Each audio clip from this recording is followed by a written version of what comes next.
What's going on, Schmoville? All right, this movie's coming out. It is Aaron Sorkin. It's 2.5 hours, but it certainly doesn't feel like it. It's called Molly's Game, about the poker. Dog. No, about the not like what you did there. The poker princess.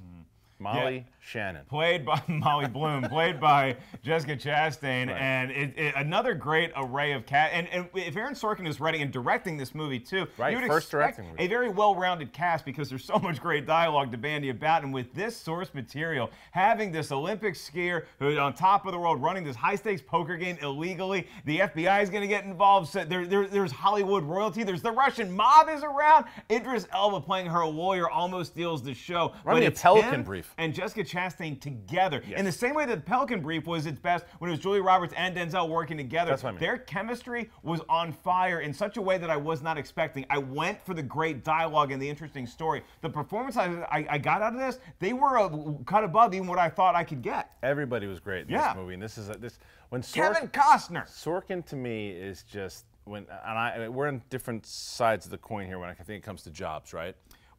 If the coin is you like slurping this movie time after time, I didn't think this year I'd continue to have to hear about how much you love Jobs, but I guess we're there again. Well, you have to, because it is a continuation. Not only this time does he write, but he directs, and he directs Jessica Chastain, who I think is one of the brightest stars that is out there today. She's so good in this movie. She's so good in this movie. The movie itself, Molly, like you said, was a skier. Something happens. She winds up moving to LA. She gets a job as a waitress. She starts working for this douchey guy, and the douchey guy starts running card games. And through those card games, there are some big, high-level celebrities, and she starts to realize, wait a minute, I can do this too, and she becomes, again, the poker queen. And some other things happen. She gets indicted, and Idris Elba has to figure a way. Is she innocent? Is she not? What is the deal? How do I make this work? It's a fascinating story, and Michael Cera is really good in this too. Michael Cera's really good. Might be Tobey Maguire. We don't know. But there's a lot of rumors, a lot of stuff. I knew this story when it was happening for real. Because being a Yankee fan, I remember hearing that A-Rod was there. It's those New York games, and they kind of mentioned that, never mentioned his name.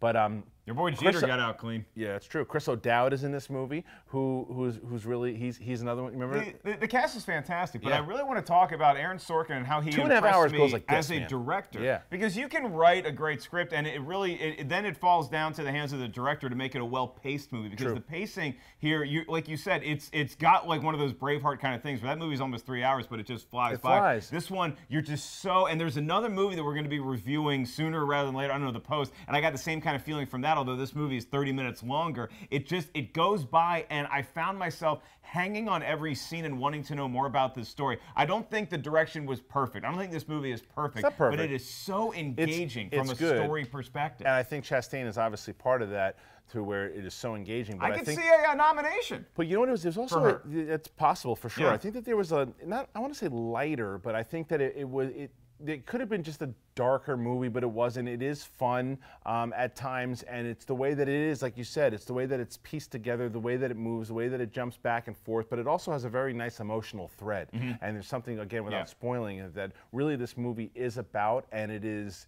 raw. It is raw. It is, I think that it is honest with some of these.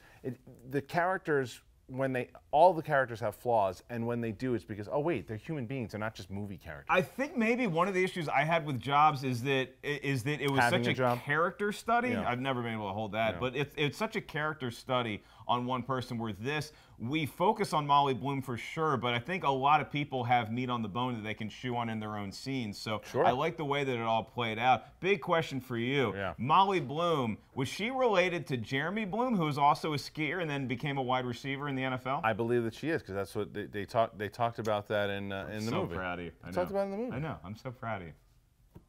All right, so for me, I'm going to go ahead. I'm going to say 4.1 out of 5 schmoes for Molly's Game. I think that it is a good movie. It is, again, 2.5 hours. I like the pacing of the film. I love the performances of it, and I'm in love with Jessica Chastain just as an actress. Hey, I don't know if your wife is watching these, but I think that she is too. 4.25 out of 5 schmoes feels fair, because you're right. The fact that this is a 2.5-hour movie, to please both of us in a 2.5-hour movie and not make us bored. I wanted more, to be honest. I didn't take a pee break on anything. I think I probably took a pee break, because I could pause pause it because I watched it at home. Oh, you're really popular. You want any more bladder stories? I got them. No, I'm good. So 4.25, is that what you say? Yes, sir. All right, so 4.25, 4.1. Will you guys be checking this movie out? It is Aaron Sorkin's directorial debut, but he writes another gem here. Go ahead and check it out and do that subscribing thing. You ever do that before? Yeah, well, what you do is you comment, you click like on this because that makes us feel good at the end of the night. And then over here you have the SK Live Show. You got another review. Then over here you can subscribe to Kristian and his Yankee hat. Whoop!